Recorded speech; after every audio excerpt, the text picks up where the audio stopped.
Saudamos a todos os irmãos, as irmãs que estão conosco nesta noite, com a nossa atividade do Grupo Leituras Espíritas. Hoje nós vamos estudar o capítulo 7º, da obra que estamos em estudo, Ilumina-te. É uma obra de Divaldo Franco, pelo espírito Joana de Ângeles. Na semana passada nós estudamos as paisagens aí do sofrimento e foi muito interessante porque Joana nos convidou a reconhecer não o processo da vitimização, mas o processo do enfrentamento que nós devemos ter com o nosso eu e realizar esse movimento no sentido de podermos superar a condição de vítima e, de certa forma, assumirmos a condição de alguém que está no caminho, quer se conhecer e quer lidar com as suas dificuldades, conhecer as suas sombras, entre aspas, né? Mas conhecer a sua natureza e buscar a sua transformação. Nós teremos este encontro de hoje e na semana que vem nós teremos o encontro referente ao estudo do Sublime Natal com Jesus. Nós vamos estudar, este será o nosso último encontro do ano, depois a gente retorna com as atividades. Hoje, excepcionalmente, a gente está fazendo essa leitura e na semana que vem o grupo maior, que devido a muitas atividades na Casa Espírita e outras atividades nesse período não puderam estar com a gente. Mas o nosso Leitura Espíritas, vamos continuar fazendo esse exercício de leitura, de reflexão e de aprendizagem. Então, nesses momentos que a gente vai passar juntos, nós vamos, no primeiro momento, explicar, né, antes de adentrar no capítulo 7, que é muito bom para você que está nos acompanhando, cujo título é Assim Paz. Né? Assim Paz. Quantas coisas passaram neste ano, né? Quantas coisas passam. E a gente vai estudar essa compreensão. Vamos suplicar o amparo da espiritualidade amiga, dos benfeitores, que conhecem as nossas necessidades mais íntimas. Necessidade de amor, necessidade de perdão, necessidade de aprendizagem, necessidade de evolução. Né? Que a leitura e que esse estudo de hoje nos ajude uma vez mais a levantarmos e rumarmos nessa direção de nos tornarmos melhores, de evoluirmos através dessa rica doutrina. Que o Senhor nos guarde, nos ilumine, nos oriente, agora e sempre, e que assim possa ser. Assim passa, diz o Espírito. Sócrates, o eminente discípulo de Anaxágoras e nobre mestre de Platão, mediante os sofismas bem elaborados, introduziu na filosofia o comportamento ético-moral. Graças às suas magníficas lições, foi possível ampliar o pensamento filosófico, ensejando a possibilidade de uma existência feliz, quando respeitados os valores que elevam o ser e o distinguem do bruto, do pessimista, do hedonista, ou do simplesmente atormentado pelos conflitos psicológicos. Baseando-se na imortalidade da alma, facultou que se entendessem as interrogações e os enigmas ancestrais e vigentes no seu tempo, elucidando que o ser humano, de onde vem, quem é o ser humano, de onde vem e para onde vai. As grandes questões da filosofia grega no seu nascedouro. Apoiando-se Sócrates em reflexões profundas em torno da existência, após haver exercitado algumas profissões que lhe não preencheram o mundo íntimo, compreendeu que a sua ascendência influenciava significativamente a sua maneira de ser transcendente, para além de seu tempo. Seu genitor, por exemplo, Sofrônico, era excelente escultor, havendo se salientado nessa arte, que ele aprendeu também, mas não exerceu. Mais tarde, porém, concluiu que também era um escultor, porque arrancava a alma da argamassa, externa e embelezava com o conhecimento, dando-lhe brilho e oferecendo-lhe a grandeza da sabedoria. Por outro lado, a sua mãe, Fenáreta, era parteira, e ele percebeu que ela se fazia responsável por trazer vida à existência terrena, a mãe de Sócrates, lutando para que sobrevivessem a genitora e o nascituro, descobrindo-se de alguma forma também nessa condição de desvelar o conhecimento àqueles que se encontravam no claustro da ignorância, orientando-nos na vida que lhes oferecia com segurança. Com esse raciocínio elevado, apresentou a sua maiêutica, que caracteriza, na metodologia de Sócrates, que caracteriza com as mesmas condições propiciadas pela parteira, fazendo parir todas as criaturas, induzindo-os à busca de verdades eternas, dos princípios morais, essenciais à felicidade. Sócrates lutou tenazmente pela verdade, entregando-lhe em caráter de totalidade. Avançou através das etapas da existência, iluminando consciências, tendo sempre na mente a inexorabilidade da morte com seu caráter libertador. Denunciado por Mileto, Anito e Licon por corromper a juventude, e evitou defender-se tendo em vista a sua existência grandiosa.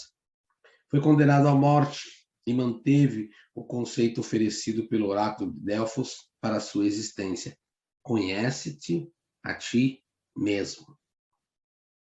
Recusou a liberdade proposta pelo seu discípulo Críton, que o convidou a fugir do cárcere, graças ao suborno do guarda que velava pelo seu cativeiro, optando pela desencarnação digna a existência do que a existência covarde e fugaz. Sorveu a cicuta em paz e recomendou que pagassem a dívida de um galo a Esclépio, ou Escalápio, o deus da medicina. Assim passa a jornada humana, por mais se alongue na direcional do tempo imutável. Afirma-se invariavelmente que o tempo passa. Nada obstante, pela convicção de inexorabilidade, todos e tudo atravessam-no enquanto ele permanece inalterado.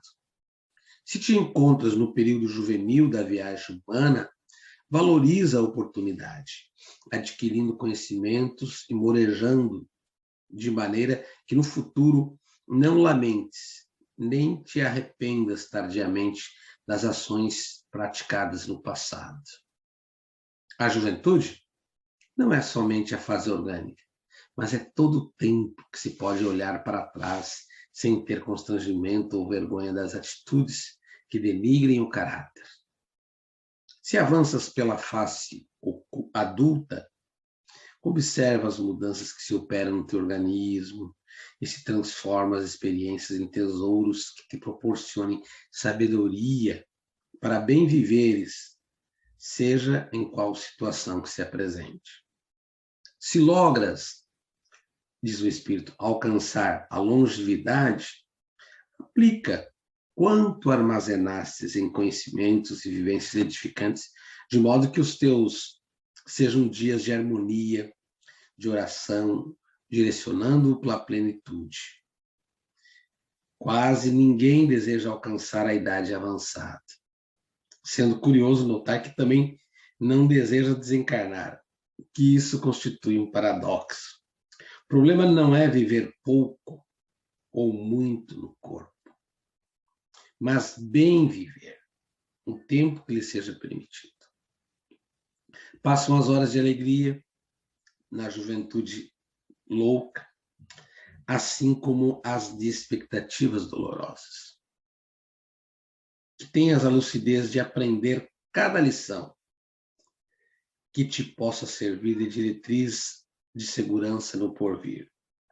Cada período existencial reveste-se de características próprias, que devem ser valorizadas delas, retirando as mais as mais úteis aprendizagens.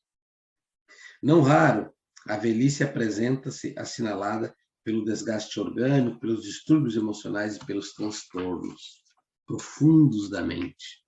Quase sempre, no entanto, representando a forma equivocada ou nada decorrente do trânsito carnal, vivenciado nos períodos que precedem.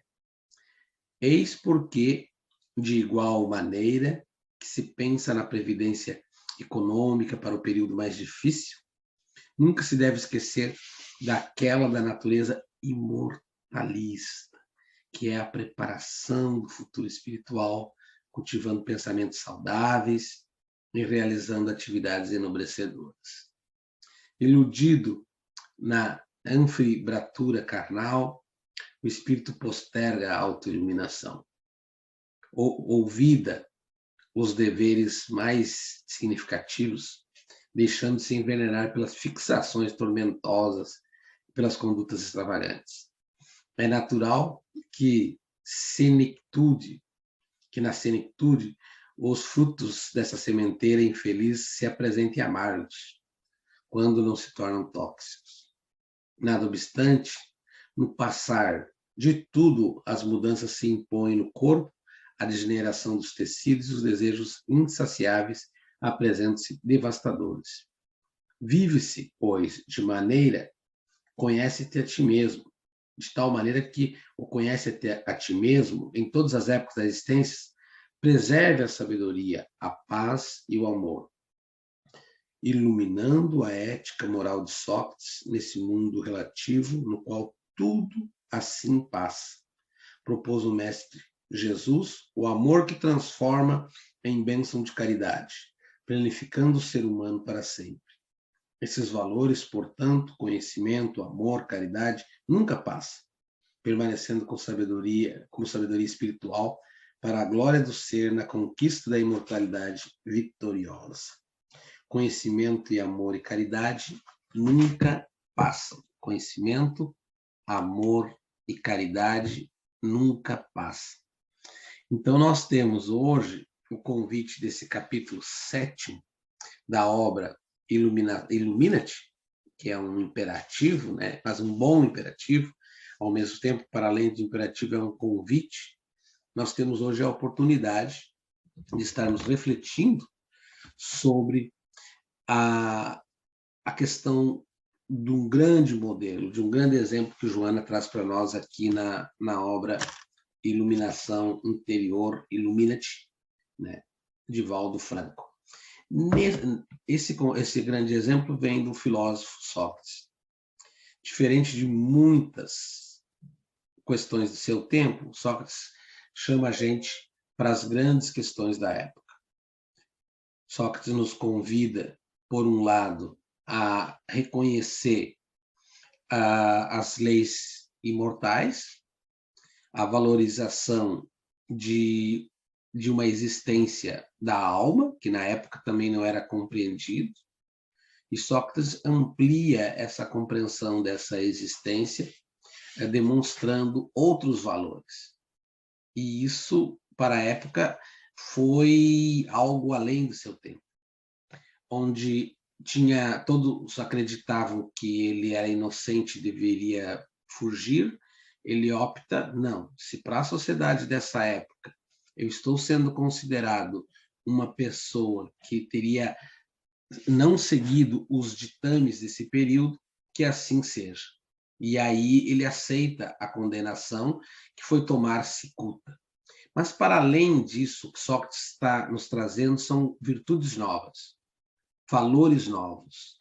Já acreditava na alma, sim, e tem uma vida muito tranquila, muito serena a relação dele com a morte, porque ele acreditava na imortalidade da alma, e, ao mesmo tempo, ele traz para nós, baseado no exemplo da sua mãe, a ideia da maiêutica, que era a mãezinha dele era parteira e ela trazia as pessoas à vida, ele achava aquilo tão bonito que ele decidiu fazer o mesmo com as pessoas só no campo de parir ideias. Importante dizer que, enquanto Sócrates tem essa aceitação tranquila da vida, e vive bem, Joana nos convida a refletir sobre o medo da morte. Joana nos convida a refletir sobre como nós rejeitamos envelhecer e traz para nós uma questão fundamental, principalmente nos tempos que nós estamos vivendo. Não basta viver muito, é preciso viver bem. Os valores de Sócrates, da imortalidade da alma, da virtude, do bem, eles são valores que ultrapassam os tempos. E como esse título nos convida a dizer que tudo passa, essa passagem está relacionada, sem dúvida alguma, às mudanças que ocorrem nas diferentes fases da vida. E essas mudanças que ocorrem nas diferentes fases da vida vão demarcando o nosso horizonte existencial, ontológico, a nossa história, a nossa trajetória. Então, o convite de Joana, mediante a isso, é que a gente, primeiro, que a gente não se iluda com a questão orgânica e não coloque todos os créditos na nossa juventude. Segundo, que a gente saiba sorver em cada etapa da vida, principalmente no entardecer da nossa existência. Que a gente possa aproveitar, até ela vai dizendo, perceber as mudanças que vão acontecendo no nosso corpo físico, no nosso organismo, e viver cada etapa. Porém, não viver a cada etapa como se a gente apostasse tudo nisso, mas reconhecendo em cada etapa alguns valores imortais, alguns valores que rasgam o véu do tempo. No caso de Sócrates, a imortalidade da alma, né? E aí é interessante esse capítulo, né? Que ele vai demonstrar que as coisas estão passando, que a gente não pode se esquecer.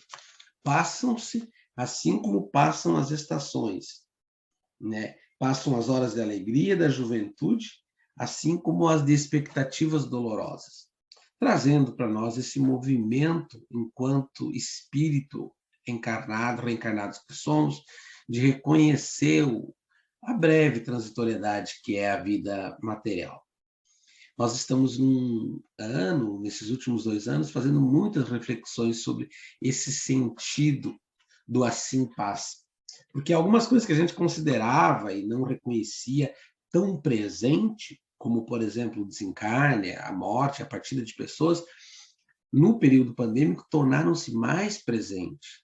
E, de certa forma, devem suscitar a gente a fazer algumas reflexões. A primeira delas é: como está a vida que eu estou vivendo? Como a vida que eu estou vivendo está me proporcionando, de certa maneira, possibilidades de vivê-la bem, de sorvê-la bem. Segundo é, qual é o sentido de estar vivo, estar reencarnado, num tempo de tantos desafios?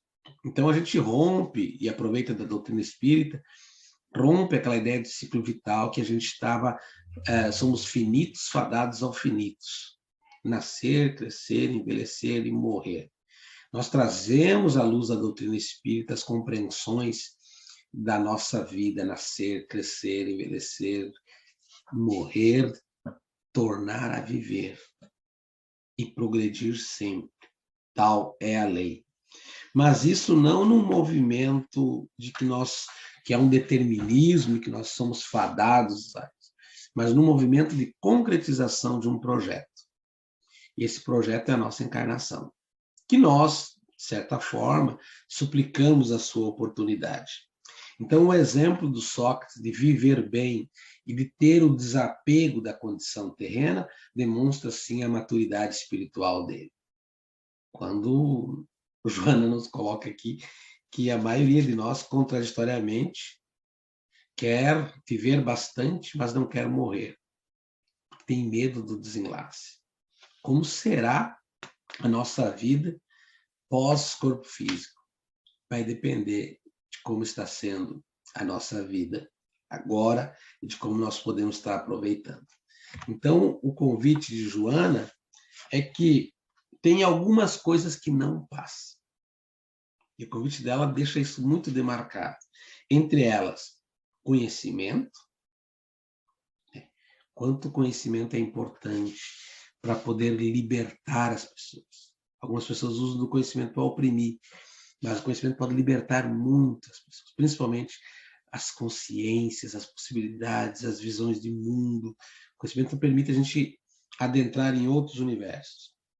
Segundo o movimento, segundo valor que não muda, ao contrário, nos renova, nos projeta para fora de nós. O amor e a caridade nunca passa, sempre atual, em todos os tempos da humanidade, sempre projetando o ser humano, nos projetando para fora de nós mesmos. O amor e a caridade nos colocam para além da perspectiva do ego e nos projetam na direção do outro, no reconhecimento das múltiplas alteridades que reivindicam reconhecer, reivindicam ser olhadas, por vezes reivindicam ser escutadas, por vezes estão ali. Né? Então, o amor nos projeta, a gente sai da ilusão de que a vida que eu tenho é a melhor vida, ou é a vida, né? Uma experiência mais, uma experiência sagrada, obviamente, mas a gente começa a olhar para esses panoramas mais amplos. E aí, Joana nos diz que permanecendo com sabedoria espiritual para a glória do ser na conquista da sua imortalidade vitoriosa. É esse o convite. O sentido da vida na direção que a prática do amor, a prática da caridade, a compreensão das grandes questões de estarmos reencarnados, nos coloca numa outra relação homem-mundo, numa outra compreensão, aliança homem-Deus, numa outra compreensão da nossa condição existencial, que a gente vai vendo que é esse o movimento. Para além de pensar em conquistar o mundo, o grande avanço é a conquista de nós mesmos, quando sabemos reconhecer e viver, e por que não dizer, né, numa versão muito positiva, espírita, sorver cada fase da nossa existência. Sorver cada fase da nossa existência pressupõe esse sentido de entender a transitoriedade, a brevidade, de entender que nós estamos tendo a grande oportunidade de estar encarnado nesse momento, estar encarnado. E essa condição de estar encarnado também foi feita dentro de um planejamento. E de que a efemeridade de uma existência é muito pequena diante de uma existência eterna. Então, nós rasgamos o véu do tempo a partir da compreensão espírita e sabemos, né, das múltiplas moradas, da casa do Pai, nós saberemos as possibilidades de encontro, nós sabemos as conexões que nós temos com a nossa família pretérita, que está lá torcendo para o nosso êxito aqui. Nós sabemos e queremos nos encontrar em convivência, aqueles com quem nós tivemos contatos amavelmente, amigavelmente aqui quando encarnados. Nós sabemos desses movimentos que todos os dias acontecem, de chegadas e partidas, de encontros e despedidas. Temos que nos educar, né? O filósofo Martin Heidegger chocou a humanidade quando ele escreveu lá no seu Existencialismo a ideia de que o homem é um ser para a morte. Chocou, porque as pessoas não querem pensar na nossa condição. De finitos, nós queremos nos transformar em infinitos, porém sem passar pela compreensão da brevidade dessa existência. Joana, quando diz tudo passa, né, e se passa, né, como é o título do capítulo, né, que passa, ela está também nos convidando, olha, para o Sócrates, assim passa. Para o Sócrates, capítulo 7 do nosso livro, para o Sócrates, assim passa. E passou bem porque ele viveu bem e compreendeu o sentido da nossa existência.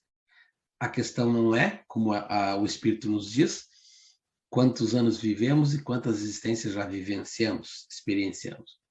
A questão é como vivemos bem. Meu desejo, nosso desejo, em nome da Casa da Redenção, em nome do nosso grupo Leituras Espíritas, é que você tenha uma abençoada semana. pense nisso, que viva bem, que agradeça. Ah, mas chegou no final do ano e as coisas não estão como imaginávamos. Que bom que chegamos. Muitos não chegaram. E se aqui estamos é porque tem um propósito maior. Mas é muito interessante pensar nessa hipótese, né, que o Espírito nos traz para nós, Joana, que é pensar assim na beleza do alvorecer da nossa vida. Esse entardecer da nossa vida, melhor, o entardecer da nossa vida, assim como o alvorecer é bonito, né, a chegada, o entardecer da nossa vida, se ele é vivido como ali nos convida, com amor, com sabedoria, ele amplia muito a importância de nós estarmos, o sentido de nós estarmos encarnados. E, quiçá, tenhamos saudades, né, das boas experiências, né, das boas aprendizagens, dos afetos, dos confetos, dos compartilhamentos e, acima de tudo, da oportunidade singular que estamos tendo nesse momento de estarmos reencarnados. Nosso convite é, e aí aproveito para reforçar, na semana que vem nós vamos trabalhar o capítulo 30, nós vamos adiantar, porque o capítulo 30 trabalha o sublime Natal de Jesus. Nós vamos fazer uma reflexão, vai ser o nosso último encontro do ano, né? Depois a gente vai continuar, sem dúvida alguma, fazendo a nossa leitura espírita, todas as segundas-feiras, às 20 horas, e nós vamos conversar sobre o sentido daquele que veio mudar a psicosfera do nosso planeta. Eu quero aproveitar para agradecer, né, a espiritualidade maior pela oportunidade que nós temos aqui e para fazermos a nossa prece de encerramento, agradecendo por tudo que nós conseguimos sorver dessa leitura, desse convite, né, da importância que temos, que é uma leitura breve, mas ela é bem demarcada e nos chama para um sentido maior, né? A Joana sempre traz a reflexão pessoal. Hoje é como eu estou aproveitando essa existência. Se assim passa, como eu valorizo essa existência que chega até nós e que a gente possa sorver sobre ela. Então vamos conversar e vamos fazer uma irradiação muito importante para a semana, né? Estamos iniciando uma nova semana. Você que está nos acompanhando, nos acompanha sempre. Vamos iniciar, vamos fazer uma boa irradiação, principalmente, já que Joana disse que o caminho é do amor e da caridade, a gente vai compreender melhor a existência, vamos fazer uma prece nesse sentido. Querido amigo Jesus, bondosos companheiros espirituais, nosso coração transborda de alegria e de gratidão. Gratidão porque estamos hoje numa casa espírita, nossa casa da redenção, Francisco Xavier. Gratidão pelos amigos que nós temos, pela família que nós temos, pelos desafetos que nós temos, que nos fazem crescer, por estarmos encarnados. Gratidão pelas aprendizagens de cada dia. Que a gente possa, assim como Joana nos ensina, sorver cada minuto, cada instante. Coração aberto, radiante, transbordando de alegria, porque estamos encarnados. Que não sobre espaço no nosso pensamento e no nosso sentimento para nos lamentarmos. Que a nossa vida seja sempre de gratidão, de alegria. Nós queremos aproveitar as energias do nosso estudo para pedir, suplicar em favor daqueles que nesse momento atravessam por uma condição de dor, nos hospitais, nos asilos, nos orfanatos, aqueles que se encontram nos lares. Eu quero suplicar pelo continente africano, onde milhares de irmãos não tiveram sequer acesso à vacina e hoje estão na condição de maior ameaça do que as demais partes do mundo. Suplicar ao divino governador do planeta, ele, o sol de Nazaré, que alcance sua proteção a tantos irmãos que já sofreram tanto, alcance tantos irmãos, que possa a tua luz, o teu amor, contribuir para que a dor desses nossos irmãos em todas as partes do globo seja menos doída. Reanima a nossa fé, reforça o nosso amor, redefine a nossa existência. Traz, Senhor, em nós sentimentos positivos, de gratidão, de alegria e de perseverança. Que o Senhor de bênçãos abençoe a cada um de nós, cada um de vocês. Que o Deus de luz nos ilumine, ilumine nossa vida, nossa semana, nossa trajetória, nossos pensamentos, ilumine também os nossos sentimentos. Que a árvore da vida de cada um e de cada uma possa dar abençoados frutos, continue dando bons frutos, pois para isso fomos criados.